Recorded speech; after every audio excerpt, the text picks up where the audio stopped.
बच्चों, कैसे हैं आप सभी। आई होप आप लोग अच्छे होंगे और आपके 7th क्लास की साइंस की पढ़ाई भी अच्छी चल रही होगी। जैसा कि बच्चों, मैं आपको एक चीज भी बताना चाहती हूँ कि जो मैंने अभी तक आपको जितने भी चैप्टर्स कराए हैं, है ना, और उनमें से जो आपके PT1 वगैरह जो आपके एग्जाम हुए हैं स्कूल में, आप प्लीज उन चैप्टर्स में से और जो मैंने आपको नोट्स बनवाए हैं, आप उनका एनालिसिस जरूर कीजिए। आपको देखने को ये मिलेगा कि बहुत सारे क्वेश्चन उन नोट्स में से आए हैं, है ना, और आपको इससे आगे के लिए पता चल जाएगा कि हमें कैसे तैयारी करनी है। जैसे मैं पढ़ाते समय बीच बीच में ही बताती हूँ आप लोगों को कि ना यहाँ से ये क्वेश्चन बन सकता है, यहाँ से ये क्वेश्चन बन सकता है, जो मैं बोल के बताती हूँ आपको, तो वो मैं आपसे रिक्वेस्ट करना चाह रही हूँ कि वो हैंड टू हैंड आप अपनी कॉपी के अंदर नोट डाउन कर लीजिए उस चीज को। क्यों? क्योंकि वो जो है क्वेश्चन बन के आते हैं एग्जाम में। ओके बच्चों, और मैं ये कहना चाहूंगी कि अगर आप शिक्षिका साइंस पॉइंट पे चैनल पे पहली बार विजिट कर रहे हैं, तो मैं आपसे कहना चाहूंगी कि ये चैनल आपके लिए क्लास 6, 7, 8 की साइंस की वीडियोस लेकर आता है। और अगर आप नए हैं तो प्लीज इस चैनल को लाइक करें, शेयर करें, सब्सक्राइब करिए। क्यों? क्योंकि आप सब्सक्राइब नहीं करेंगे तो जो आने वाले नोटिफिकेशन है वो आपको नहीं मिल पाएंगे। ओके बच्चों, तो इसी के साथ आज हम 7th क्लास की साइंस सब्जेक्ट का एक न्यू चैप्टर स्टार्ट करने जा रहे हैं और वो है हमारा चैप्टर नंबर 8। ओके, हमारा कौन सा चैप्टर आज हम स्टार्ट कर रहे हैं? चैप्टर नंबर 8 हम स्टार्ट कर रहे हैं। क्यों? क्योंकि कुछ बच्चों ने मुझसे रिक्वेस्ट करी कि मैम ये चैप्टर अब हमारे हाथ से के अंदर आएगा, तो क्या आप पहले चैप्टर की वीडियोस बना सकते हैं? तो मैंने कहा ठीक है, चलिए पहले हम इस चैप्टर को ले लेते हैं। ओके, तो हमारा ये चैप्टर 8 क्या है? Reproduction in plants. Okay, reproduction in plants का को हिंदी में बोलते हैं पादपों में जनन। प्लांट्स को पेड़ पौधे या पादप बोला जाता है, ठीक है, और रिप्रोडक्शन का मतलब होता है जनन। ओके, अब रिप्रोडक्शन वर्ड क्या है उसको थोड़ा सा हमें समझना पड़ेगा पहले। तो रिप्रोडक्शन की अब मैंने यहाँ पे एक डेफिनेशन लिखी। आप देख पा रहे हैं कि जैसे कि बहुत सारी डेफिनेशन वगैरह आपकी पूछी जाती है, तो जब डेफिनेशन वगैरह किसी भी टर्म को एक्सप्लेन किया जाता है तो पहले आपको उस टर्म के का नाम लिखना है। मैं फिर आपको पहले भी बता चुकी हूँ ये सारी बातें, लेकिन फिर बता रही हूँ, और फिर उसके बाद में आपको इसके बारे में डिस्क्राइब करना है। ओके, तो अभी यहाँ पे रिप्रोडक्शन क्या है? The production of new individuals from their parents is known as reproduction. यानी इसका मतलब क्या है कि पेरेंट्स से वो जो न्यू इंडिविजुअल यानी जो नई उत्पत्ति होती है, नया जो एक नए ऑर्गेनिज्म का जो जन्म होता है, उसको अपन क्या बोलते हैं?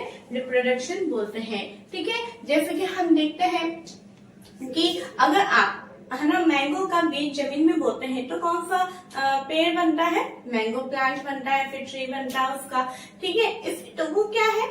एक न्यू पेरेंट्स के द्वारा एक नया इंडिविजुअल, जो न्यू इंडिविजुअल बनता है, एक न्यू जो संतति अपने समान जो हम उत्पन्न करते हैं, उसको अपन क्या बोलते हैं? उस पूरे प्रोसेस को अपन क्या बोलते हैं? रिप्रोडक्शन बोलते हैं। ओके बच्चों, ठीक है, अब यहाँ पे जो है आपको एक चार्ट नजर आ रहा है।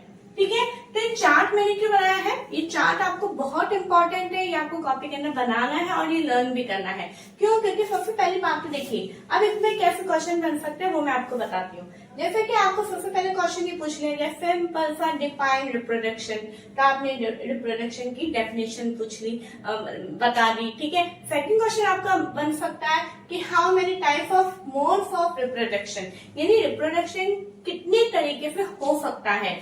ठीक है, तो जब आपके सामने ये क्वेश्चन आएगा तो आप क्या करेंगे?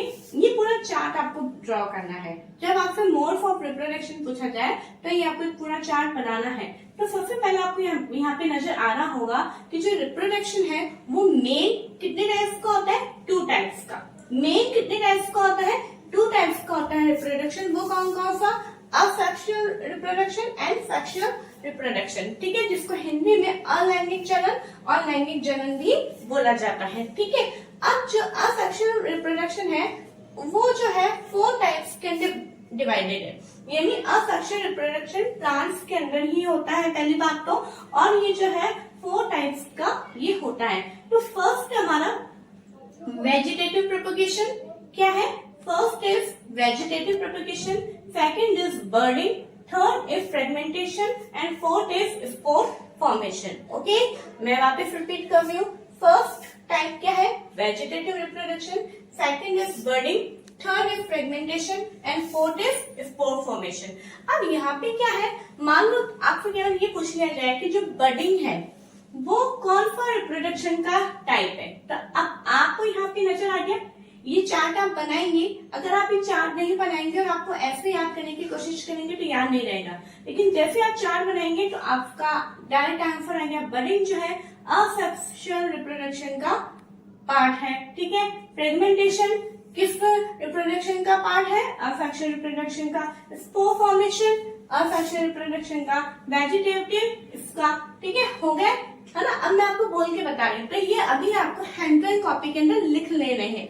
ओके बच्चों, अब यहाँ पे देखिए जो वेजिटेटिव प्रोपगेशन है वो 3 टाइप्स में होता है। वो भी कितने टाइप्स होता है, 3 टाइप्स में होता है। बाय रूट्स यानी रूट्स के द्वारा, स्टैम के द्वारा एंड लीव्स के द्वारा। ओके, अब ये भी अब आपसे पूछा जा सकता है वेजिटेटिव प्रोपगेशन किन के द्वारा होता है, by roots, by stem and by leave. Okay, इन 3 प्लांट पार्ट्स के द्वारा जो होता है। अब आपसे जो इन 3 प्लांट पार्ट्स के द्वारा जो रिप्रोडक्शन प्रोसेस होता है उन्हें हम क्या बोलते हैं, वेजिटेटिव प्रोपगेशन बोलते हैं। और आगे मैं आपको डिटेल में बताऊंगी, लेकिन यहाँ पे देखो आपसे पूछ लिया जाए how many type of vegetative parts. Vegetative parts किन्हें कहते हैं, तो रूट्स को कहेंगे, स्टैम को कहेंगे, लीव्स को कहेंगे, ठीक है। क्यों, क्योंकि इनके द्वारा वेजिटेटिव प्रोपगेशन हो रहा है। आ रहा है आपको समझ में, इस एक चार्ट में कितने डिफरेंट क्वेश्चन छिपे हुए हैं, इस तरीके से बनता है।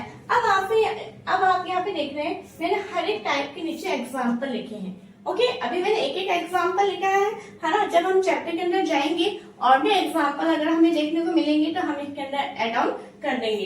तो देखिए जैसे वेजिटेटिव प्रोपगेशन है बाय रूट्स, तो बाय रूट्स जो है जड़ों के द्वारा कौन सा प्लांट के अंदर होता है, डहेलिया, ठीक है। तो अब यहाँ पे आंसर हो गया। क्वेश्चन बनता है ना यहाँ पे कि रूट्स के द्वारा कौन से प्लांट के अंदर वेजिटेटिव प्रोपगेशन होता है, ठीक है। तो आंसर हमारा क्या हो गया, डहेलिया। ओके, स्टैम के द्वारा रोज, यहाँ मैंने एक लिख दिया, या फिर चंपा के अंदर होता है। लीव्स के द्वारा बिगोनिया, और भी एग्जाम्पल आप लिखेंगे, ठीक है, उसके अंदर होता है। ऐसे बर्डिंग जो प्रोसेस है वो किसके अंदर होता है, ईस्ट के अंदर होता है।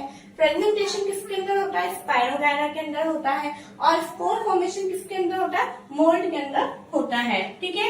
ये जैसे कि मैंने अभी आपको बताया है कि मैंने एक एक एग्जाम्पल लिखा है। अभी आपको एक, क्योंकि अभी आप कॉपी में बनाएंगे, ठीक है, थोड़ा सा आप स्पेस छोड़ के आप ये लाइन बनाना, ताकि आगे अगर हमें और भी एग्जाम्पल हमें लिखने होंगे तो आपके पास में कॉपी के अंदर इनफ स्पेस होगा। ओके बच्चों, तो आई होप आपको ये चार्ट देख के थोड़ा सा समझ में आ रहा होगा कि इस चैप्टर के अंदर हम क्या पढ़ने वाले हैं। तो आज इस चैप्टर का थोड़ा सा बेसिक इंट्रोडक्शन है। अब उसके बाद में हम एक एक रिप्रोडक्शन को पूरा डिटेल में लेंगे। रिप्रोडक्शन का पहले हम डेफिनेशन लिखेंगे, फिर उसके बाद में हम एक एक टाइप को उठाएंगे, उसके बाद में उनका हम पूरा डिस्क्रिप्शन देखेंगे विथ एग्जाम्पल, विथ डायग्राम्स, ठीक है। जैसा कि मैंने आपको पहले भी डायग्राम्स बनाना सिखाए हैं। आई होप आप लोगों को वो वीडियो बहुत हेल्पफुल रहा होगा। कुछ बच्चों ने मुझे बोला कि यस मैम हमें अब डायग्राम बनाने आ गए हैं, क्योंकि बच्चे पहले पेपर पे फिर ट्रेस कर लेते थे, लेकिन कुछ बच्चों ने बनाना सीखा है तो मुझे बहुत अच्छा लगा। लेकिन अगर आप लोगों ने अभी तक नहीं देखा है तो प्लीज, क्योंकि आपके पहले के चैप्टर्स भी हाफिली में रिपीट होंगे, हो सकते हैं, तो आप प्लीज डायग्राम वाले वीडियोस को जाके आप देखिएगा। ओके, ठीक है बच्चों, तो आप प्लीज एक एक एग्जाम्पल, जैसे फ्रेगमेंटेशन का पूछ लिया जाए, फ्रेगमेंटेशन का एग्जाम्पल पूछ लिया जाए तो आपका आंसर होगा स्पाइरोगायरा। या ऐसे भी पूछ लिया जा सकता है स्पाइरोगायरा कौन से प्रोसेस के द्वारा रिप्रोडक्शन शो करता है, तो फ्रेगमेंटेशन। दोनों एक दूसरे से रिलेटेड क्वेश्चन पूछे जा सकते हैं। आपको इसी तरीके से बनाना है, जैसे आज इतना आपने नोट्स बनाया, उसके जस्ट बाद में आप इसके क्वेश्चन बना लीजिए, जैसे मैं अभी आपको बोल के बता रही हूँ, ठीक है। ऐसा नहीं है कि टीचर लिख के देगी तो ही हम बनाए, आप अपनी ऑन लैंग्वेज में क्वेश्चन बनाना सीखें, तभी आपके लिए बेनिफिशियल रहेगा। ओके बच्चों, ठीक है। तो आई होप आपको ये चार्ट समझ में आया होगा, रिप्रोडक्शन। ओके बच्चों, तो असेक्सुअल रिप्रोडक्शन क्या होता है, वैसे तो हमने इसका देखा था, लेकिन आज हम थोड़ा सा डिटेल में देखेंगे और इस वीडियो के अंदर असेक्सुअल रिप्रोडक्शन के पूरे जो 4 मेथड्स थे, चारों टाइप्स जो थे, वो हम इसके अंदर आराम से देखेंगे। ओके, तो बिना टाइम वेस्ट करे हम अपनी वीडियो स्टार्ट करते हैं। आप अपनी नोट कॉपी और पेन पेंसिल लेकर बैठिए। ओके, देखिए asexual reproduction. In asexual reproduction, plants can give rise to new plants without seed. आपने देखा है कई बार जब हमें कोई भी खेती करनी होती है, ठीक है, तो हम क्या करते हैं, बीजों को बोते हैं, है ना। तो बीजों को बोने के बाद जो है न्यू प्लांट बन के बाहर आता है। उसके बाद में फिर उसमें लीफ बनते हैं, ब्रांचेस लगते हैं, है ना, फिर फ्लावर्स आते हैं, फिर फ्रूट बनते हैं, फिर उनके फ्रूट के अंदर जो बीज होते हैं उनको हम निकाल के रखते हैं, फिर उन बीजों को वापस बोया जाता है। तो लेकिन असेक्सुअल रिप्रोडक्शन एक ऐसा मेथड है जिसके अंदर प्लांट्स जो है ग्रोथ करेंगे, प्लांट्स नए बनेंगे, लेकिन विदाउट सीड, बिना बीजों के द्वारा, ठीक है। इसके अंदर बीजों का कोई भी रोल नहीं है। तब आप सोचेंगे ऐसे कैसे हो सकता है, बिल्कुल हो सकता है, बीजों का इसके अंदर रोल नहीं है। तो इसके लिए हमने फर्स्ट मेथड देखा था, वेजिटेटिव प्रोपगेशन। आप इसको वेजिटेटिव रिप्रोडक्शन भी बोल सकते हैं और वेजिटेटिव प्रोपगेशन भी बोल सकते हैं। अब ये क्या होता है, it is a type of asexual reproduction since reproduction is through the vegetative parts. इस ये जो है एक असेक्सुअल रिप्रोडक्शन का ही टाइप है, ठीक है। और चूंकि रिप्रोडक्शन जो है इसके अंदर वेजिटेटिव पार्ट्स के द्वारा होता है। अब वेजिटेटिव पार्ट्स कौन कौन से होते हैं, roots, stems, leaves and birds. ये जो 4 वेजिटेटिव पार्ट्स हैं उनके द्वारा ये रिप्रोडक्शन होता है of the plant. It is known as vegetative propagation. Okay, तो यहाँ पे वेजिटेटिव प्रोपगेशन की भी डेफिनेशन मैंने आपको लिखवा ली है कि वो रिप्रोडक्शन जो कि वेजिटेटिव पार्ट्स के द्वारा होता है उन्हें हम क्या बोलते हैं, वेजिटेटिव प्रोपगेशन बोलते हैं। ओके, अब यहाँ पे आप देखते हैं हमने वेजिटेटिव प्रोपगेशन का जो मैंने आपको चार्ट बनवाया था उसके अंदर मैंने लिखवाया था कि 4 इन पार्ट्स है, by stem, by roots, by leaves and by birds. इनके द्वारा ये होता है, ठीक है। और मैंने आपको उनके एग्जाम्पल भी लिखवाए थे, अगर आपने कॉपी में लिखे हैं तब आप देख लेंगे, है ना। तो यहाँ पे हम सबसे पहले क्या लेते हैं, बाय स्टेम। अब बाय स्टेम जो है, स्टेम भी इसमें 2 तरीके से हो रहा है। फर्स्ट मेथड है by stem cutting and second method is by underground stems. Okay, तो सबसे पहले हम देखेंगे बाय स्टेम कटिंग। स्टेम को जैसे कि हिंदी में तना बोलते हैं, आप सभी को पता है। तो बाय स्टेम कटिंग का कैसे करेंगे, उसके लिए सबसे पहले हम कुछ टर्म्स को देखेंगे, उसके बाद हम इस मेथड पे जाएंगे। ओके बच्चों, तो सबसे पहला टर्म है कटिंग। कटिंग क्या होता है, the piece of branch with a node is called cutting. यानी जो ब्रांच है उसका वो टुकड़ा जिसके अंदर नोड प्रेजेंट होगी, उस जो टुकड़े को हम काटेंगे, लेंगे, उसको हम बोलते हैं कटिंग, ठीक है। जैसे कि आपको यहाँ पे दिखाई दे रहा है कि ये एक प्लांट है, इसके एक जो ब्रांच हमने ली है उसका एक टुकड़ा मैंने यहाँ पे लिया है, उस टुकड़े को हम क्या बोलेंगे, उस पीस को हम क्या बोलेंगे, कटिंग। और कटिंग के अंदर क्या होनी चाहिए, नोड्स भी प्रेजेंट होने चाहिए, ठीक है। अब सेकंड थिंग आती है कि व्हाट इज नोड। नोड क्या है, आपको ये भी पता होना चाहिए। A node is a part of the stem और branch at which leave arise. Branch या स्टेम का एक वो हिस्सा, वो पार्ट जहाँ से लीव्स अराइज होती है, यानी जहाँ से लीव्स निकलती है, इन्हें हम क्या बोलते हैं, नोड्स बोलते हैं। ओके, अब आता है बर्ड। बर्ड क्या होता है, a bird consist of a short stem. Bird एक तरह से हम उसको शॉर्ट स्टेम बोल सकते हैं, around which immature overlapping leaves are present. और इसके चारों तरफ बहुत छोटी छोटी लीव्स जो होती है वो एक दूसरे को ओवरलैप किए हुए रहती है। आप देखते हैं कली, जिस वक्त हम बोलते हैं रोज गुलाब की कली कितनी अच्छी लगती है देखने में, है ना। वो छोटी छोटी पत्तियां जो होती है उसको चारों तरफ इस तरह से लपेट के रहती है, तो उसको अपन क्या बोलते हैं, बर्ड। ओके, अब एक और टर्म यहाँ पे आपको देखने को मिल रही है, एक्साइल। क्या होता है, it is a point of attachment of the leaf and the node. यानी नोड से जहां से वो लीफ अटैच होती है उस पॉइंट को हम क्या बोलते हैं, उस पॉइंट को हम बोलते हैं एक्साइल। ओके बच्चों, तो यहाँ पे कुछ टर्म्स जो है वो मैंने यहाँ पे विथ डेफिनेशन यहाँ लिखी है, आपको इनको लिखना है क्योंकि कभी कभार केवल डेफिनेशन भी पूछी जा सकती है। अब यहाँ पे जो है हमने लिया है बाय स्टेम कटिंग। तो बाय स्टेम कटिंग जो है, तो अगर हम देखें तो किसके अंदर होता है ये मेथड, ये होता है हमारा रोज के अंदर एंड चंपा। रोव या फिर चंपा के अंदर हम इसको देख सकते हैं। ओके बच्चों, अब जैसे कि यहाँ पे करना क्या है, जैसे कि यहाँ पे हमने एक रोज प्लांट लिया है। रोज प्लांट के अंदर आप देख रहे हैं कि बहुत सारे नोड्स हैं और नोड्स से जो है ब्रांच और निकल रही है और उन पे बहुत सारी लीव अटैच्ड है ना। एक बात मैं कहना चाहूंगी कि इसको जैसे कि हमने बोला है नोड, ये भी हमारी है नोड, ठीक है। इन दोनों के बीच का जो गैप होगा उसको हम बोलते हैं इंटरनोड। क्या बोलते हैं बच्चों? इंटरनोड। आगे चीज समझ में। अब देखिए क्या है, हमने इसका एक कटिंग लिया है। अब मैं यहाँ पे एक वर्ड ले रही हूँ कटिंग। ओके, कटिंग एक वर्ड ले रही हूँ, कटिंग लिया है जिसके अंदर नोड्स प्रेजेंट है। ओके, उस कटिंग को क्या किया है, मैंने एक पॉट लिया है, उसके अंदर मिट्टी वगैरह सब डाली है। उस कटिंग को मुझे क्या करना है, 45 डिग्री एंगल पे उसको यूं लगाना है। ध्यान रखना आपके बुक में नहीं दिया है लेकिन आप लिख सकते हैं 45 डिग्री एंगल पे उस जो कटिंग है उसको मिट्टी के अंदर जैसे लगाना है और इसके अंदर हमें वाटर ऐड करना है। पानी वगैरह सब डालने के बाद में हम कुछ दिन रोज हमें पानी इसको देना होगा। कुछ दिन बाद हम देखेंगे कि जो नोड्स है, इन नोड्स से नई शूट्स निकलना चालू हो जाती है और नया हमारे पास में रोज प्लांट प्रिपेयर हो जाता है। यह एक मेथड है हमारा बाय स्टेम कटिंग। ओके बच्चों, यानी स्टेम की कटिंग के द्वारा नया प्लांट बनने को ही हम बोलते हैं बाय स्टेम कटिंग। और इसका एग्जांपल क्या है, रोज एंड चंपा। रोज या फिर चंपा, हम इनसे ये मेथड को अपनाते हैं और नए प्लांट बनाते हैं। और सबसे अच्छी इसकी खूबी ये है कि इसके अंदर जैसा पेरेंट प्लांट होता है वैसा ही जो न्यू प्लांट हमारे सामने बनकर आता है वो नया पौधा बिल्कुल एज इट इज होता है। ओके बच्चों, तो बहुत ही कम टाइम के अंदर बहुत सारी कटिंग्स को लेकर हम जमीन में बो सकते हैं जिससे हमारे बहुत सारे नए रोज प्लांट तैयार हो सकते हैं। तो आई होप आपको ये इतना समझ में आया होगा। अब इसके आगे का हम देखेंगे हमारा बाय अंडरग्राउंड स्टैंड का टॉपिक देखेंगे। ठीक है, पहले आप इसका स्क्रीनशॉट ले लीजिए ताकि आप इनकी डेफिनेशन लिख सकें।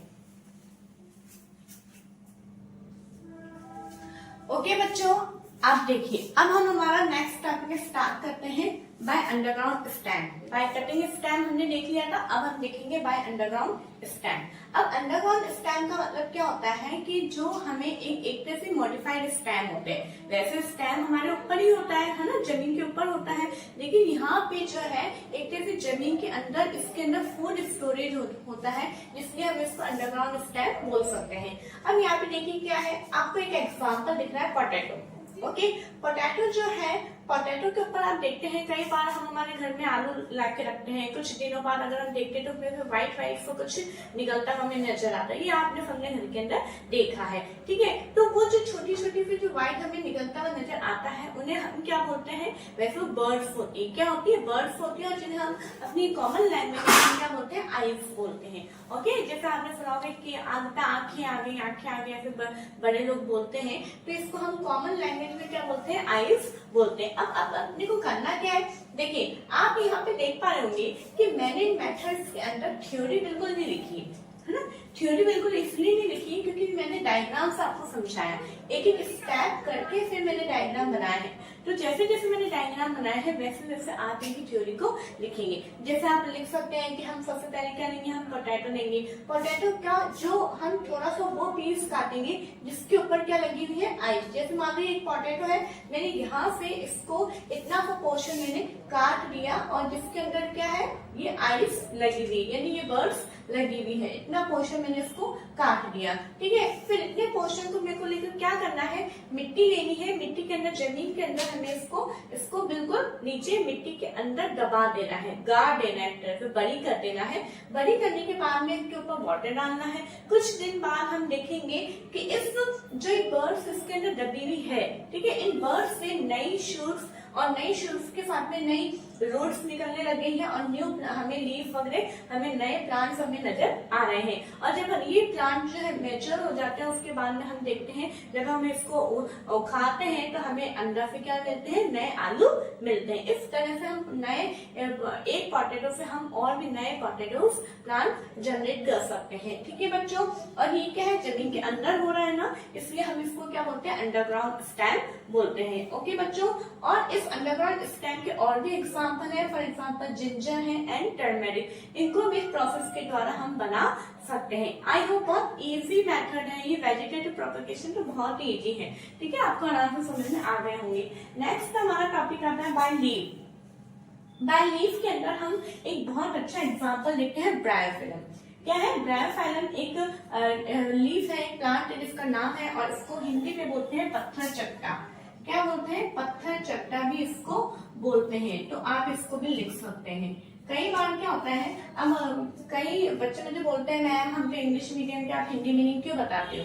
लेकिन मैं हिंदी मीनिंग इसलिए बताती हूँ क्योंकि कई बार क्या होता है इंग्लिश वर्ड एकदम याद नहीं आता है, और अगर आपको उसका हिंदी बता, जैसे पत्थर चट्टा बहुत अजीब नाम है इसका हिंदी में, तो आपको याद रहेगा पत्थर चट्टा बताएगा, पत्थर चट्टा इट मींस ब्रायोफाइलम। ओके, तो आपको फर्स्ट याद आ जाएगा कि वेजिटेटिव प्रोपगेशन में अगर हमें बाय लीफ समझाने के लिए आ जाता है तो हमें किसका डिस्क्रिप्शन देना है? ब्रायोफाइलम का एग्जाम्पल देना है, ठीक है। तो ब्रायोफाइलम का क्या है, इसके अंदर आप देख रहे हैं एक लीफ है ये, ओके, हमने पूरे प्लांट की केवल एक लीफ ली है। इस लीफ के अंदर जो ये जितने भी ये लीफ के मार्जिन्स आपको दिखाई दे रहे हैं, ये जो लीफ की जो ये मार्जिन्स दिखाई दे रही हैं, इन मार्जिन्स पे कुछ लीव्स निकली हुई छोटी छोटी आपको दिखाई दे रहा है। इन मार्जिन्स के ऊपर कुछ कुछ छोटी छोटी लीव्स निकली हुई है। ये लीव्स क्या करती है? एक तरह से बर्ड का काम करती है। फिर क्या करना है हमें, जैसे हमने मान लो लीव का इतना पोर्शन हमने कट कर लिया है, हमने इसका इतना पोर्शन कट कर लिया है, इस पोर्शन को जो हमने कट किया है उसको हमें सॉइल के अंदर हमें बरी करना है, डीप बरी करना है, और फिर हमने उसके अंदर वाटर भी ऐड करना है ना। कुछ दिन बाद हम देखेंगे, आफ्टर फ्यू डेज हम देखते हैं कि ये जो बर्ड्स थी, ये जो लीफ मार्जिन के ऊपर छोटी छोटी लीव्स जो थी, उन लीव्स से जो है नया प्लांट जनरेट हो जाता है, और जमीन के अंदर रूट्स बन जाती है, और नया प्लांट ऊपर शूट सिस्टम भी ग्रोथ करता है, और रूट सिस्टम भी ये ग्रोथ कर लेता है। तो आप देख रहे हैं कि इस तरह से बहुत जल्दी जल्दी जो है इस मेथड के द्वारा हम नए न्यू प्लांट्स को जनरेट कर सकते हैं, ओके। और इसका बाय लीफ के द्वारा हम एक और एग्जांपल देखते हैं, वो है हमारा कैक्टस। कैक्टस जो है एक डेजर्ट प्लांट, आपको ध्यान हो, तो इसके भी हम कैक्टाई जो लीव होती छोटी छोटी छोटी, उनको जो है एक मेथड के द्वारा हम काम में ले सकते हैं, ओके बच्चों। आई होप आपको ये बाय लीफ वाला मेथड भी समझ में आ गया होगा। नेक्स्ट और लास्ट हम वेजिटेटिव पार्ट देखते हैं बाय रूट्स। रूट्स यानी जड़ होती है। Roots of some plant can also give rise to new plants. कुछ पौधों की जो जड़ें होती हैं उनके द्वारा भी नया प्लांट राइज होता है, जैसे कि इसके एग्जांपल है sweet potato and dahlia, okay, इसके ये एग्जांपल है। इनको भी इसी तरीके से मेथड के द्वारा हमें न्यू प्लांट में जनरेट करना है, ओके बच्चों। अब आता है देखिए आप यहाँ पे जैसे आपकी बुक में थ्योरी दे रखी थी, मैंने उसको as a point with heading आपको दिया है, क्योंकि कई बार ये क्वेश्चन बनके आ जाता है। आप इसको प्लीज एज अ क्वेश्चन बना के लिखेंगे, बेनिफिट्स ऑफ वेजिटेटिव प्रोपगेशन। क्या फायदे हैं वेजिटेटिव प्रोपगेशन के, क्यों करना जरूरी? हम तो अच्छे बने बीज डाल रहे थे ना जमीन में, उसमें नया प्लांट आ रहा था, लेकिन हमें ये सब मेथड अपनाने की क्यों जरूरत है? बहुत जरूरत है। इसके दो बेनिफिट्स यहाँ पे आपकी बुक में दिए हुए हैं, मैंने भी दो ही लिखे हैं। देखिए कौन कौन से। Plants produced by vegetative propagation take less time to grow and bear flowers and fruits earlier than those produced from seeds.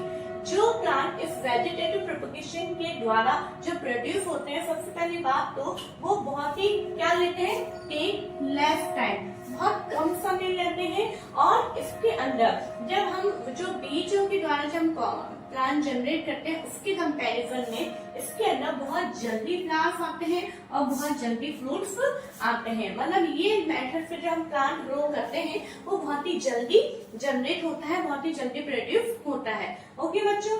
Next, और हमें क्या चाहिए? हमसे वेट तो होता नहीं है, हम तो क्या करते हैं, हम ये सोचते हैं बहुत जल्दी जल्दी ये सारे प्लांट उग जाए, है ना। तो ये वाले मेथड से हम इस चीज पे फायदा ले सकते हैं। सेकंड पॉइंट देखिए, the new plant are exact copies of the parent plant. जैसे कि मैंने आपको बताया था जब हम रोज वाला देख रहे थे कि जो हमारा पेरेंट प्लांट है, पेरेंट प्लांट यानी वो मेन प्लांट जिससे और नए प्लांट बनते हैं उसको अपन क्या बोलते हैं? Parent plant. तो जो कैरेक्टर्स हमें पेरेंट प्लांट के अंदर नजर आते हैं वही कैरेक्टर्स हमें जो न्यू प्लांट बन के आते हैं, जो नए पौधे बनते हैं उसके अंदर बिल्कुल सेम नजर आते हैं। ऐसा नहीं है कि उसके अंदर कोई और कैरेक्टर था, उसके अंदर कोई और कैरेक्टर, ऐसा नहीं है। ठीक है, तो जितने भी पेरेंट्स प्लांट्स हैं उनका एग्जैक्ट कॉपी होती है new plant as they are produce from a single parent. और ये क्या एक सिंगल पेरेंट से प्रोड्यूस होते हैं, ये बात आपको ध्यान में रखनी है।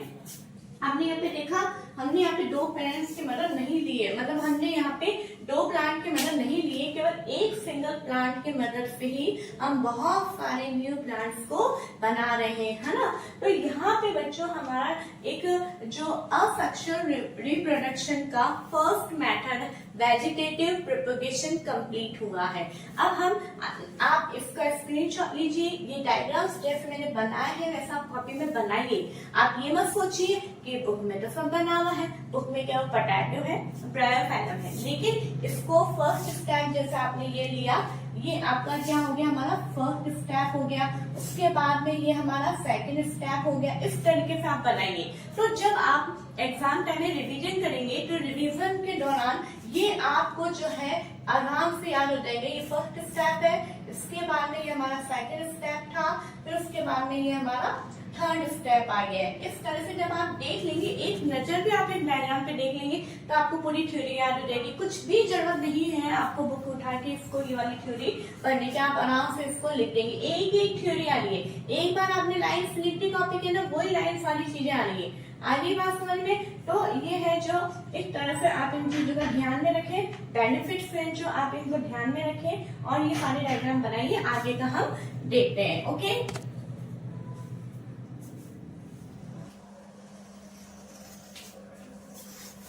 ओके बच्चों, अब देखिए, अब हमारा नेक्स्ट सेकंड पॉइंट आता है बडिंग। जैसा कि आपको ध्यान हो तो अपन ने एक चार्ट बनाया था कि how many types of asexual reproduction. Okay, उनके 4 टाइप्स अपन ने देखे थे। एक तो हमारा था वेजिटेटिव प्रोपेगेशन, सेकंड मेथड था हमारा बडिंग, थर्ड था हमारा fragmentation and fourth is spore formation. Okay, तो अब हमारा वेजिटेटिव प्रोपेगेशन हमने देख लिया है। सेकंड मेथड अब हम देख रहे हैं बडिंग। बडिंग क्या होता है बच्चों, ये देखिए आप कि बडिंग के अंदर जैसा कि सबसे पहले तो इसका एग्जांपल क्या हमारा ईस्ट। ओके, ईस्ट के अंदर ये हमारा डायग्राम है और ये एक आपको एक ईस्ट सेल नजर आ रही है। उसके बाद में जैसे जब ये ग्रोथ करती है, ग्रोथ करने के बाद में आपको देख रहा है डेवलप हो रही है और ये साथ में यहाँ पे ग्रोथ करके एक बर्ड को डेवलप करती है। एक मतलब जैसे यहाँ पे एक अलग से थोड़ी सी बल्ब लाइक स्ट्रक्चर हमें नजर आ रही है, उसका थोड़ा सा निर्माण होते हुए नजर आ रहा है। उसके बाद में जो एक न्यूक्लियस इसके अंदर होता है वो आप देख रहे हैं 2 न्यूक्लियस यानी डिवाइड हो गए हैं। ठीक है, जिसको अपन यहाँ पे बोलते हैं, ये जब एक नया न्यूक्लियस आ गया है तो एक तरह से नई सेल यहाँ पे बन रही है जिसको अपन क्या बोलते हैं, न्यू बर्ड। उसके बाद में ये जो न्यू बर्ड है वो इस पूरे पेरेंट बॉडी से बिल्कुल अलग डिटैच हो जाती है इस तरह से, और बहुत सारी ये न्यू बर्ड्स, न्यू सेल बन जाती है, जिसे अपन ने बोला है चेन ऑफ बर्ड्स। ओके, तो ये डायग्राम आई होप आपको समझ में आ गया होगा। ये डायग्राम आपके बुक में एज इट इज बनाया हुआ है। ओके, अब यहाँ पे हम क्या कर रहे हैं, इस चीज को हमें ईस्ट सेल के फॉर्मेशन को अगर हमें देखना है तो हम कैसे देखेंगे कि हम एक तो हमने ईस्ट केक का पीस लिया या फिर हम ईस्ट का कुछ पाउडर लेंगे। उसके बाद में हम एक बीकर के अंदर वाटर लेंगे, वाटर के साथ में हम ये डाल देंगे और कुछ 1 टीस्पून जो है हम शुगर भी ऐड करेंगे। उसके बाद में हम उसको थोड़ी सी देर वार्म जगह पे यानी जहाँ पे थोड़ा सा गर्म हो वहां पे कुछ देर के लिए हम रख देंगे। रखने के बाद में ये जो सॉल्यूशन बना है, इस सॉल्यूशन का हम कुछ बूंदे हम ग्लास स्लाइड के ऊपर रखेंगे और इसको जब हम माइक्रोस्कोप के अंदर देखेंगे तो हमें बहुत सारी ईस्ट की सेल्स ग्रोथ करती हुई नजर आएंगी। ठीक है, तो इस तरह से ये ईस्ट का फॉर्मेशन होता है। ओके बच्चों, अब यहाँ पे एक जो यहाँ की जो ईस्ट की जो नई बर्ड बन रही है उस बर्ड को हम यहाँ पे थोड़ा सा डिफाइन कर रहे हैं। The small bulb like projection coming out from the yeast cell, यानी ईस्ट सेल से एक छोटी बल्ब लाइक जो प्रोजेक्शन निकलेगा, ठीक है, उसको अपन क्या बोलते हैं, बर्ड बोलते हैं। ओके बच्चों, the bird gradually grows and gets detach from the parent cell. ये मैं समझा चुकी हूँ, जो बर्ड्स होती है वो ग्रोथ करती है और पेरेंट बॉडी से डिटैच हो जाती है और न्यू ईस्ट सेल बना लेती है। The new yeast cell grows mature and produce more new cell. और ये जो नई सेल जो ये बनी है ये भी वापस ग्रोथ होगी, वापस मैच्योर होगी, परिपक्व होगी, और परिपक्व होकर वापस इनके द्वारा भी नई सेल्स का जनरेशन होगा। इस तरीके से हम देखते हैं बहुत सारी सेल्स जो है वो बन रही है। ठीक है, अब हमारा थर्ड पॉइंट आता है बच्चों फ्रेगमेंटेशन। फ्रेगमेंटेशन क्या होता है? When water and nutrients are available in ponds and other place, जब पॉन्ड्स में या फिर अन्य कहीं पे भी जगहों पे वाटर और न्यूट्रिएंट्स अगर प्रेजेंट होते हैं तो वहां पे एल्गी जो है ना, जिसको अपन हिंदी में शैवाल बोलते हैं, एल्गी एल्गी क्या होती है? जो कि एक फिल्मी और ग्रीन पैचेस हमें हरा हरा नजर आता है। ठीक है, grow and multiply rapidly by fragmentation. Fragmentation process के द्वारा ये जो एल्गी होती है, जब इन्हें वाटर और न्यूट्रिएंट्स अवेलेबल होते हैं इनके वहां पे, तो ये ग्रोथ करती है और ये क्या करती है? एक इस तरह से फ्रेगमेंटेशन प्रोसेस के द्वारा ये अपने आप की ग्रोथ करती है। जैसे देखो ये एक आपको दिखाई दे रहा है, एक एल्गी है। एल्गा जो है इसके जब ये फ्रेगमेंट्स करती है तो ये अलग अलग टुकड़ों में टूट जाती है, तो इन्हें हम बोलते हैं फ्रेगमेंट्स बोलते हैं, है ना, या फिर पीसेस बोलते हैं। और इसी प्रोसेस को अपन क्या बोलते हैं? फ्रेगमेंटेशन बोलते हैं। ओके, एल्गा जो है एक सिंगुलर वर्ड है। अब आप बोलेंगे एल्गा क्या होता है? An alga breaks up into 2 or more fragments. जो एल्गा होता है वो 2 या 2 से ज्यादा फ्रेगमेंट्स के अंदर टूटा हुआ पोर्शन होता है। ठीक है, these fragments or pieces grow into new individual। जैसे ये एक फ्रेगमेंट है, अब ये फ्रेगमेंट ग्रोथ हो करके फिर ये अपने टुकड़ों को तोड़ेगा। ठीक है, इस तरीके से this process continues and they cover a large area in a short period of time. इस तरीके से प्रोसेस होता है और ये बहुत ही कम टाइम में पूरे लार्ज एरिया के अंदर ये पूरा फैल जाता है। और हमें इसलिए आप देखते हैं कि बहुत बड़े बड़े जो पॉन्ड्स होते हैं, है ना, वहां पे हमें पूरा पॉन्ड एकदम ग्रीन कलर का नजर आता है। क्यों नजर आता है? इन्हीं एल्गी के कारण। ओके, और इस प्रोसेस को अपन क्या बोलते हैं? फ्रेगमेंटेशन बोलते हैं। ओके बच्चों, नेक्स्ट हमारा आता है स्पोर फॉर्मेशन। स्पोर फॉर्मेशन क्या होता है? जिसके अंदर बीजाणु बनते हैं। ओके, स्पोर्स आर, सबसे पहले आपसे पूछा जाए स्पोर्स क्या होते हैं? Spores are asexual reproductive bodies. जो स्पोर्स होते हैं वो रिप्रोडक्टिव बॉडी है, यानी इनके द्वारा नए जो है फॉर्मेशन हो सकते हैं। Okay, spores are store in sporangium. Spores कहाँ पे प्रेजेंट होते हैं? स्पोरेंजियम में। देखो ये जो आपकी बुक में थ्योरी है उसको मैंने अलग तरीके से लिखा है। ठीक है, ये नहीं कि आपकी जो बुक में है उसको एज इट इज आपने लिख दिया, नहीं, एक तरीके से आपको लिखना है। सबसे पहले अपन ने लिखा है स्पोर्स क्या होते हैं, फिर अपन ने लिखा है स्पोर्स कहाँ पे स्टोर होते हैं, तो स्पोरेंजियम में। अब स्पोरेंजियम क्या है? Sporangium are grow on the moist bread. जो अपन देखते हैं ब्रेड जो थोड़ा सा नमी हो जाता है उसके अंदर, है ना, तो जो मॉइस्ट ब्रेड होती है उसके अंदर क्या ग्रोथ करने लग जाते हैं? ये स्पोरेंजियम एकदम ग्रोथ करने लग जाते हैं। ठीक है, और इसी को ही हम क्या बोलते हैं? ब्रेड मोल्ड बोलते हैं, लाइक फंगाई। आप देखते हैं ब्रेड के ऊपर, है ना, व्हाइट व्हाइट सा कॉटन जैसा एक आपको पैचेस नजर आते हैं। फिर उसके थोड़े टाइम बाद हम देखते हैं कि वो ब्लैक कलर में बदल जाता है। तो जब ये पहले व्हाइट कलर का होता है तो ये ग्रोथ करता है और इसके नीचे एक थ्रेड लाइक स्ट्रक्चर, ये हमें नजर नहीं आता है ऊपर से, हमें ऊपर से ऐसा लगता है जैसे कोई कॉटन जैसे कुछ लगा दिया है, लेकिन ये इसके अंदर जब हम इसको माइक्रोस्कोप के अंदर देखते हैं तो हमें लगता है कि नीचे तो कुछ थ्रेड लाइक स्ट्रक्चर नजर आती है जिसे हाइफा बोलते हैं, और ऊपर इस तरह से ये एक गोल टाइप में निकलता है जिसको स्पोरेंजियम बोलते हैं। और स्पोरेंजियम के अंदर बहुत सारे छोटे छोटे गोल गोल जो होते हैं स्पोर्स प्रेजेंट होते हैं। अब ये क्या होते हैं? When spores are released, they keep floating in the air। जब ये स्पोरेंजियम पूरा फुल हो जाता है, एकदम भर जाता है, तो इसके अंदर जो स्पोर्स होते हैं वो ये स्पोरेंजियम क्या होता है? फट जाता है। जब एकदम ये भर जाता है तो क्या होता है? ये एकदम फटता है और फटने के साथ में इसके अंदर जो स्पोर्स होते हैं वो बाहर निकल जाते हैं, और बाहर निकलने के कारण ये क्या होता है? एयर के अंदर फ्लोट करने लगते हैं। क्यों फ्लोट करते हैं? क्योंकि ये बहुत ही हल्के होते हैं वेट में। ठीक है, इसलिए फ्लोट करते हैं। Each spore is covered by a hard protective coat. अब क्या है? अब अभी तक के स्पोरेंजियम में सेफ थे, लेकिन अब चूंकि बाहर अब ये एयर में फ्लो हो रहे हैं, तो फ्लोट कर रहे हैं, तो इनका प्रोटेक्शन का भी ध्यान रखना पड़ता है। ठीक है, तो प्रोटेक्शन का ध्यान रखना है, तो इसके लिए इनके ऊपर एक बहुत ही अच्छी हार्ड कवरिंग लेयर होती है, ताकि अगर बहुत ही ज्यादा टेम्परेचर हो रहा है, बहुत ही ज्यादा ह्यूमिडिटी हो रही है, किसी भी तरीके की अनफेवरेबल कंडीशन अगर इनको मिलती है तो ये खराब ना हो।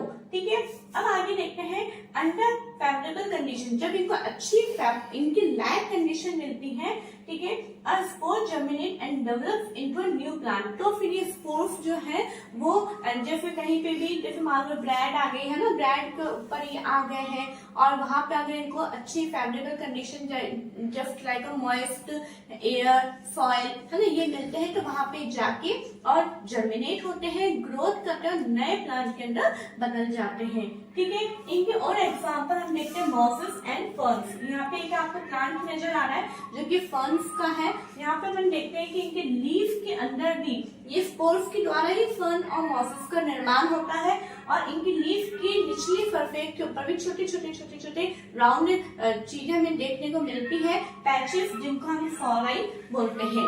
ओके, इंट्रोडक्शन यानी लैंगिक चरण।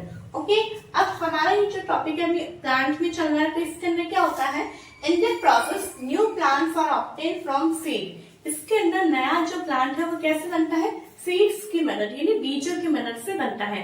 और असेक्सुअल रिप्रोडक्शन के अंदर हमने देखा था बडिंग के द्वारा, है ना, फर्मेंटेशन प्रोसेस के द्वारा, स्पोर फॉर्मेशन के द्वारा अलग अलग तरीके से न्यू प्लांट हमें मिल रहे थे, लेकिन इसके अंदर जो है बीजों की मदद से नया प्लांट बनेगा। अब बीज कैसे बनेंगे, ठीक है, वो सारी चीजें हम इस टॉपिक में पढ़ने जा रहे हैं। देखिए, सबसे पहली बात है यहाँ पे देखिए फ्लावर्स जो है मैंने इसको अंडरलाइन किया है।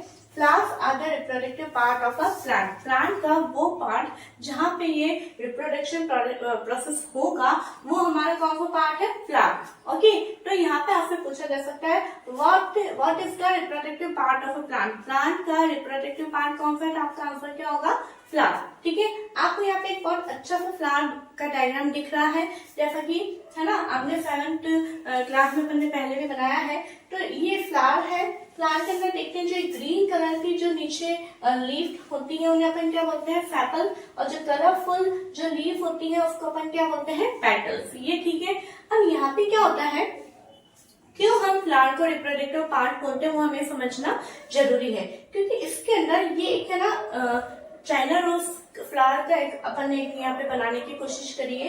यहाँ पे एक बीच के अंदर एक स्ट्रक्चर नजर आ रही है आपको, ठीक है ना, उसको स्ट्रक्चर को यहाँ पे भी और बनाया गया है। तो आप देख रहे हैं इस पूरे स्ट्रक्चर को ऊपर से लेके नीचे तक के पूरे स्ट्रक्चर को जो है, इसको अपन क्या बोलते हैं, पिस्टल। क्या बोलते हैं, पिस्टल, जिसके अंदर 3 पार्ट्स होते हैं। सबसे ऊपर का स्टिग्मा, जो बीच का पोर्शन है उसको अपन बोलते हैं स्टाइल, और जो लास्ट का पोर्शन है उसको अपन बोलते हैं ओवरी। तो इन तीनों को मिला के, इस पूरे स्ट्रक्चर को मिला के हम क्या बोलते हैं, पिस्टल। ओके, क्या बोलते हैं, पिस्टल। सेकंड चीज इस प्लांट का मेन इंपॉर्टेंट है, वो है हमारा स्टैमेन। क्या है, स्टैमेन, यानी यहाँ से एक ये फिलामेंट जाता है और लास्ट में इसके ऊपर एंथर लगे होते हैं। ये एंथर है और ये फिलामेंट है, ठीक है, बिल्कुल ट्रेंड लाइक स्ट्रक्चर होता है। तो इस तरह की जो ये पूरी स्ट्रक्चर होती है उसको एक वर्ड बोला जाता है, स्टैमेन। ओके बच्चों, तो स्टैमेन और पिस्टल ये अगर फ्लावर में प्रेजेंट है तो ही हम फ्लावर को बोल सकते हैं रिप्रोडक्टिव पार्ट। ओके, ये सेपल और पेटल्स की तो कोई इसमें रोल है ही नहीं। ओके, तो हम यहाँ पे देखिए कि अब यहाँ पे हम देख रहे हैं कि ये पिस्टल और स्टैमेन के बिहाफ पे जो फ्लावर्स हैं, हम उन्हें 2 कैटेगरी में डिवाइड करते हैं। 2 टाइप्स के अंदर हम इन्हें डिवाइड करते हैं, ठीक है। फर्स्ट है हमारा unisexual flower and second is bisexual flower. Okay, अब ये क्या होता है, यूनि का मतलब होता है 1, यूनि का मीन्स होता है 1, ओके, और बाई का मीन्स होता है 2। यहाँ ब्रैकेट में आप लिख लीजिए, uni means 1 and bi means 2। Okay, आप ब्रैकेट में लिख लीजिए। Flowers which contain either only pistil or only stamens, यानी वो फ्लावर, अब एक बोला है तो वो फ्लावर जिसके अंदर केवल एक ही जो है वो प्रेजेंट होगा, या तो पिस्टल प्रेजेंट होगा या फिर स्टैमेन प्रेजेंट होगा। तो ऐसे फ्लावर्स को हम क्या बोलते हैं, यूनिसेक्सुअल फ्लावर बोलते हैं। ओके, अब ये कौन कौन से प्लांट में पाए जाते हैं, कॉर्न में, पपैया एंड कुकुम्बर। ठीक है, नेक्स्ट आता है हमारा बाइसेक्शुअल फ्लावर्स विच, अभी तक 2 बोल रहा है ना, मतलब अब 2 कौन से, पिस्टिल और स्टेमन दोनों ही है, तो वो फ्लावर जिसके अंदर flowers which contain both pistil and stamen are called bisexual flower, यानी जिसके अंदर पिस्टिल और स्टेमन दोनों प्रेजेंट होते हैं उन्हें हम क्या बोलते हैं, बाइसेक्सुअल फ्लावर्स बोलते हैं। अभी कौन से प्लांट में पाए जाते हैं, मस्टर्ड, रोज एंड पिटूनिया। ठीक है, एग्जाम्पल भी लिखे, ये आपको याद करने हैं। ओके बच्चों, अब देखिए हमारा मेन आपको दिखाई दे रहा है, मेन हमारी बात कहाँ पे अटक रही है, पिस्टिल एंड स्टेमन, है ना, पिस्टिल एंड स्टेमन। किसी फ्लावर में पिस्टिल या स्टेमन है तो हमने उसको यूनिसेक्सुअल फ्लावर बोल दिया, किसके अंदर दोनों है तो हमने उसे बाइसेक्सुअल फ्लावर बोल दिया। अभी मैंने आपको बताया था कि सेपल और पेटल्स का इसमें कोई रोल है नहीं, है ना, पिस्टिल होगा और या फिर स्टेमन होगा तो ही हम फ्लावर को रिप्रोडक्टिव पार्ट बोलेंगे। अब अगर मैं आपसे पूछूं व्हाट इज स्टेमन, स्टेमन क्या है, तो आप क्या बताओगे, है ना, स्टेमन के बारे में पता होना चाहिए। हम ये तो नहीं बोल सकते कि स्टेमन जो है फ्लावर में होता है, ऐसा ऐसा होता नहीं। तो स्टेमन क्या है, stamen are the male reproductive part. Stamen क्या है, सबसे पहले मेन रिप्रोडक्टिव पार्ट। तो ये बात आपको यहाँ पे पता होना चाहिए कि जो सेक्सुअल रिप्रोडक्शन है ये किसकी मदद से होता है, ये होता है मेल प्लस फीमेल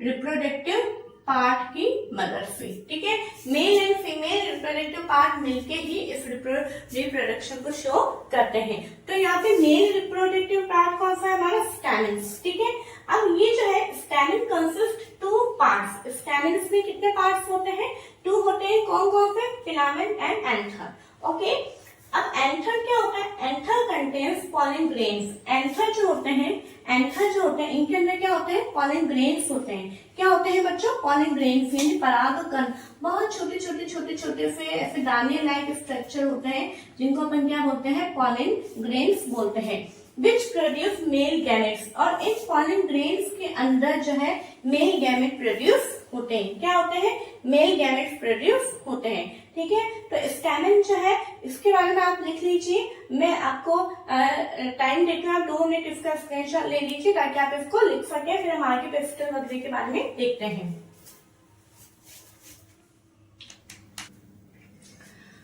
ओके बच्चों, अब देखिए, अब हम पिस्टल के बारे में देखेंगे। पिस्टल क्या होता है, it is the female reproductive part, है ना। हमारा मेल रिप्रोडक्टिव पार्ट क्या था, स्टेमन। पिस्टल क्या हमारा, female reproductive part. Pistol consist 3 parts. Pistol में कितने पार्ट्स होते हैं, 3 पार्ट्स होते हैं, stigma, style and ovary. Ovary contains 1 और मोर ओव्यूल्स। ओवरी के अंदर क्या होता है, 1 से ज्यादा ओव्यूल्स होते हैं।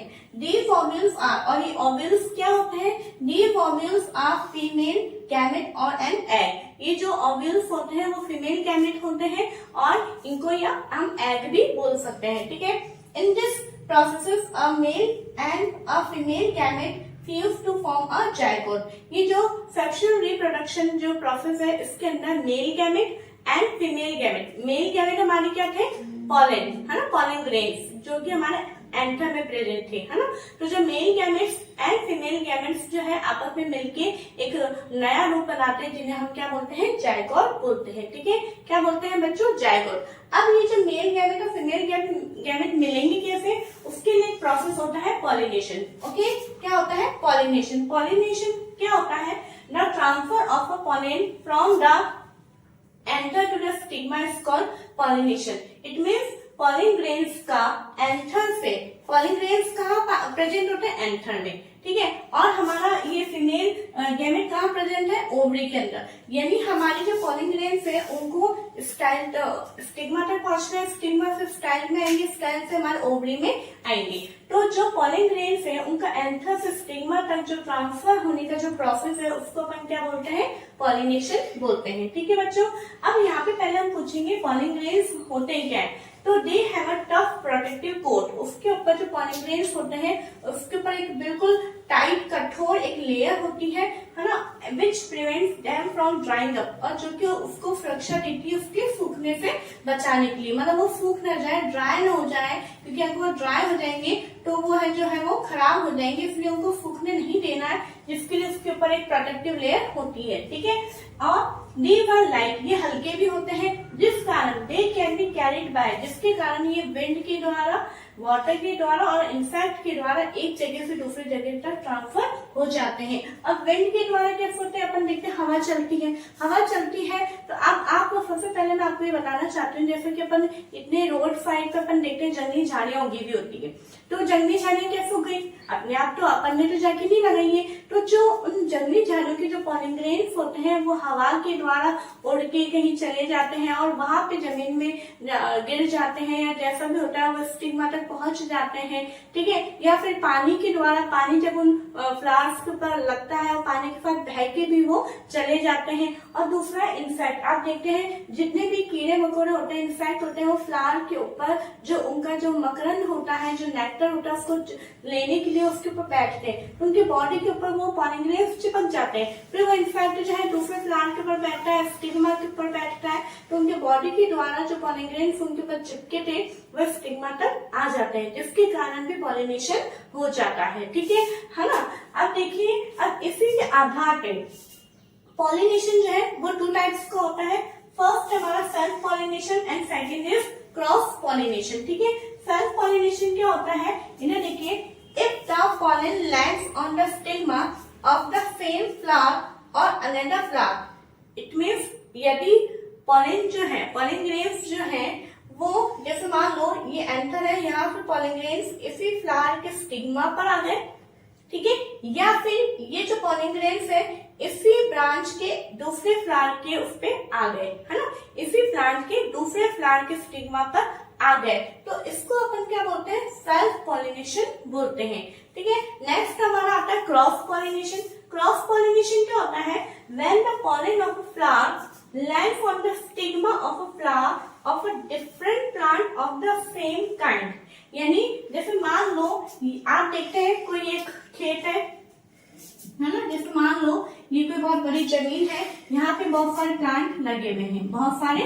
प्लांट लगे हुए, इस प्लांट का जो है पॉलन ग्रेन्स जो है दूसरे प्लांट के स्टिग्मा तक आ जाता है, तो इस प्रोसेस को अपन क्या बोलते हैं, क्रॉस पॉलिनेशन। लेकिन ये वो तब होगा जब एक ही प्रकार के प्लांट होंगे, ओके। सेल्फ पॉलिनेशन में क्या हो रहा है, वापस मैं बताना चाहूंगी, जैसे कि मान लो ये फ्लावर है, ठीक है, ये फ्लावर है और इसी का ही जो एंथर जो पॉलन ग्रेन्स है वो इसी फ्लावर के स्टिग्मा पर आ जाएंगे, तो ये सेल्फ पॉलिनेशन हुआ। या फिर जैसे इसी प्लांट के दूसरे फ्लावर की स्टिग्मा पर ये एंथर पॉलन ग्रेन्स आ जाएंगे, तो उसको अपन बोलेंगे सेल्फ पॉलिनेशन। और यहाँ पे तो जो पॉलन ग्रेन्स है वो बिल्कुल ही दूसरे ही प्लांट के फ्लावर के स्टिग्मा तक जाके लैंड हो जाएंगे, तो उन्हें हम क्या बोलेंगे, क्रॉस पॉलिनेशन बोलेंगे, ठीक है बच्चों। तो अब यहाँ पे अगर आपसे पूछा जाए मेल गैमेट और फीमेल गैमेट जो है आपस में कैसे एक दूसरे तक पहुंचते हैं, तो पॉलिनेशन प्रोसेस के द्वारा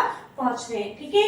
आई होप आपको ये टॉपिक इतना समझ में आया होगा। आप इसका स्क्रीनशॉट ले लीजिए, आप इसके नोट्स लिख लीजिए ताकि हम आगे के टॉपिक की ओर चले, okay.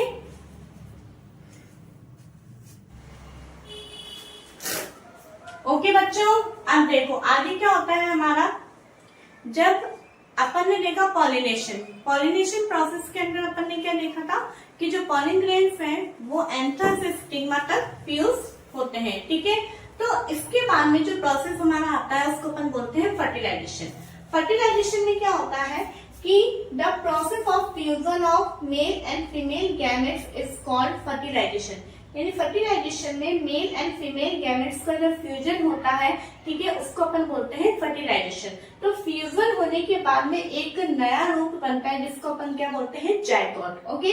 The cell which result after fusion of the gametes is called the zygote, यानी गैमेट्स के मिलने के बाद में जो रिजल्ट निकल के आता है, जो एक सेल बनता है, कोशिका बनती है, उसको अपन क्या बोलते हैं, जायगोट बोलते हैं, ओके। अब एम्ब्रियो क्या होता है, द जायगोट, ये जो जायगोट है वो डेवलप होता है काय के अंदर, एक एम्ब्रियो के अंदर डेवलप होता है, ठीक है बच्चों। अब यहाँ पे जो एम्ब्रियो होता है वही हमारे किसके अंदर होता है, सीड के अंदर होता है, ओके। तो फर्टिलाइजेशन के बाद में क्या होगा, फ्रूट्स एंड सीड फॉर्मेशन, फलों का और बीजों का बनना, वो क्या होता है, after fertilization the ovary grows into a fruit, जब फर्टिलाइजेशन होने के बाद में जो ओवरी होती है वो ग्रोथ करती है, ग्रोथ करने के बाद में जो ओवरी होती है वो कहीं में बदल जाती है, फ्रूट के अंदर, okay. And parts of flower fall of, और जो फूल के जो बाकी के जो पार्ट्स होते हैं फ्लावर के, वो जो है टूट के गिर जाते हैं। The fruit is the repent ovary, the seeds develop from the ovules. और जो बीज होते हैं वो कहीं से डेवलप होते हैं? ओव्यूल्स के अंदर। यानी हम क्या कह रहे हैं कि जो ओवरी होती है तो वो ओवरी तो फ्रूट में बदल जाती है, ठीक है, फ्रूट के अंदर डेवलप हो जाती है, और इस ओवरी के अंदर जो ओव्यूल्स थे वो ओव्यूल्स काय में बदल जाते हैं? सीड के अंदर। तभी हम जो फ्रूट खाते हैं उसके अंदर हमें बीज मिलते हैं, ठीक है ना, इस तरीके से। The seeds contains an embryo, और इन सीड्स के अंदर क्या होता है? एक एम्ब्रियो होता है।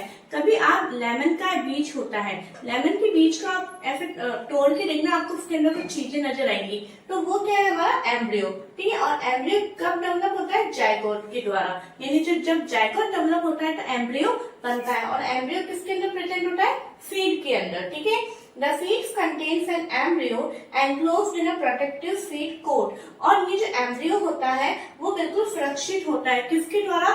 ये आप देखते हैं जो बीज होता है, जो सीड होता है, वो बिल्कुल कितना टाइट होता है, एकदम प्रोटेक्टिव लेयर जो होती है उसकी बिल्कुल टाइट होती है, जिसके द्वारा इसके अंदर जो एम्ब्रियो होता है वो सुरक्षित रहे। अगर ये प्रोटेक्टिव लेयर नहीं होती तो जो एम्ब्रियो इसके अंदर है वो जो है खराब हो जाता।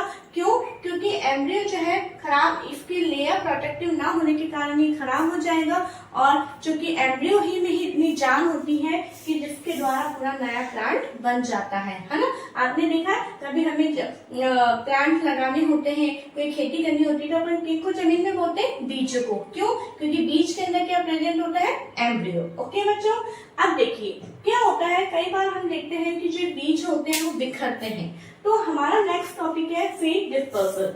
क्या होता है ये? The carrying away of seeds and fruit from the parent plant is called dispersal. यानी बीजों को का और फलों का जो उनके पेरेंट प्लांट है उनसे अलग हो जाना, उन्हें हम क्या बोलते हैं? डिस्पर्सल बोलते हैं। अब ये क्यों जरूरी है? इसके बेनिफिट्स यहाँ मैंने लिखे हैं। It is an essential process, ये बहुत ही जरूरी प्रोसेस है, because it prevents overcrowding, avoids competition for water, light, minerals amongst the growing plants. ये क्या होता है? अगर आप देखिए, अगर ये सीड्स और जो फ्रूट्स हैं वो इधर उधर नहीं जाएंगे तो क्या होंगे? जैसे एक प्लांट है, प्लांट के जितने भी सारे सीड्स होंगे, जितने भी सारे फ्रूट्स होंगे, वो वहीं गिर जाएंगे, और वहीं गिरने से क्या होगा? वो वहीं पे नए प्लांट बन जाएंगे, और एक साथ बहुत ज्यादा क्या हो जाएगा? बहुत ज्यादा जो है ओवरक्राउडिंग हो जाएगा। क्या हो जाएगा? ओवरक्राउडिंग हो जाएगा। बहुत ज्यादा ओवरक्राउडिंग होने के कारण क्या होगा? जो सनलाइट है वो सनलाइट भी पूरे हर एक प्लांट को नहीं मिल पाएगी। ओके, और जो मिट्टी के अंदर जो वाटर है, जो मिनरल्स है, जो न्यूट्रिएंट्स है, वो भी क्या होगा? सारे प्लांट चाहेंगे कि मैं लूं, तो वो भी प्रॉपर हर एक प्लांट को नहीं मिल पाएगा, जिस कारण जो है ये मतलब हर एक प्लांट की जो ग्रोथ होनी चाहिए वो नहीं हो पाएगी, ठीक है। And facilitate spreading of plant to new areas, और जिसके कारण, और इसका एक और फायदा है कि एक प्लांट को जो है अलग अलग एरियाज के अंदर भी डेवलप करने में मदद होता है। ओके बच्चों, अब हमने कहा कि बीजों को हमें पहुंचाना है अलग अलग जगहों पे, तो उसके भी अलग अलग तरीके हैं। Agent for dispersal of seeds, यानी उनके क्या क्या वाहक है, क्या क्या मीडियम आप समझ सकते हैं। तो 3 तरीके से होता है, by wind, by water and by animal. Okay, by wind का मतलब क्या है? हवा। आपने देखा है कभी कभी इस हवा के द्वारा कुछ कुछ चीजें ऐसे बीज है या कुछ ऐसे उड़ते हुए हमें नजर आते हैं, ठीक है। तो उसके एग्जाम्पल है drum stick, maple, Harry seeds of आक, यानी जिनमें हेयर्स लगे हुए होते हैं बीज के ऊपर, हैरी फ्रूट ऑफ सनफ्लावर, यानी सूरजमुखी का हैरी फ्रूट्स जो होता है, जिनके ऊपर बालों जैसी चीजें निकले हुए होते हैं, उन्हें हम बोलते हैं हैरी फ्रूट्स। ये हवा के द्वारा एक जगह से दूसरी जगह तक पहुंच जाती है। ये सारे नेचुरल प्रोसेस है, इसे कोई भी जानबूझ के नहीं करता है, ठीक है। नेक्स्ट है हमारा वाटर। वाटर यानी जो बीज जिनके अंदर इतनी कैपेबिलिटी होती है, इतनी एबिलिटी होती है कि वो पानी के साथ फ्लोट कर जाए, तो वो ही पानी के साथ बहेंगे, और जहाँ पे उन्हें फेवरेबल कंडीशन मिलती है वो वहां पर उनसे नया प्लांट बन जाता है। देखिए, these fruits or seeds usually develop floating ability in the form of spongy or fibrous outer coat as with coconut. जैसे कोकोनट है, कोकोनट क्या होता है? उसका जो आउटर कोट है, जो भारी लेयर होता है, वो कैसा होता है? फाइब्रस होता है, रेशेदार होता है, जो कि पानी के अंदर फ्लोट करने में आसानी होती है, ठीक है। नेक्स्ट हमारा आता है एनिमल। एनिमल आप देखते हैं कभी, जैसे ये गाय भैंस होती है, उनके शरीर के ऊपर ऐसे काटे काटे वाले बीज चिपके हुए हमें नजर आते हैं, है ना। तो इस तरीके से एनिमल के द्वारा भी एक जगह से दूसरी जगह तक पहुंचते हैं। देखिए स्पाइनी फीट्स यानी कांटों वाले जो फीट्स होते हैं with hook which get attached to the body of animal, जैसे एग्जांपल है ज़ैंथियम। ठीक है बच्चों, तो आई होप आपको ये टॉपिक समझ में आया होगा, है ना। अब जो हमारी सेक्सुअल रिप्रोडक्शन है, ये हमारा टॉपिक यहाँ पे कंप्लीट होता है और इसी के साथ हमारे यहाँ पे चैप्टर भी कंप्लीट होता है। ठीक है, तो इस सेक्सुअल रिप्रोडक्शन के भी हमने एक एक टॉपिक को देख लिया है। हमने पॉलिनेशन देख लिया, पॉलिनेशन के बाद में फर्टिलाइजेशन होता है, हमने वो देख लिया है।